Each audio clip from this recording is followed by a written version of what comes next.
এখানে স্যারের সাথে আমার একটা কোশ্চেন আনসার দেন। আমরা একটু স্টুডেন্ট, অস্ত্র কি আমাদের হাতে ছিল নাকি পুলিশের হাতে ছিল? কার হাতে ছিল আপনি বলেন? আপনার কাছে প্রশ্ন রেখেছেন আপনি, না আপনি আনসারটা দেন, আমার আনসারটা লাগবে। অস্ত্র কার হাতে ছিল? অস্ত্র কার হাতে ছিল বলেন? আমার হাতে ছিল নাকি পুলিশের হাতে ছিল? না আপনি আপনি আপনি আনসারটা দেন, আপনি আনসারটা দেন।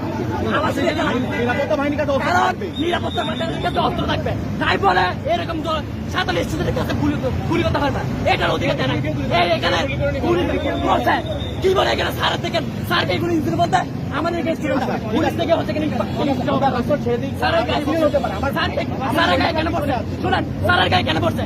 কারণ স্যার ছিল আমাদের সাথে, স্যার ছিল আমাদের সাথে, স্যার আমাদের সাথে ছিল, সেজন্য পুলিশ যখন উঠেন ক্লিয়ার হয়ে গেছে।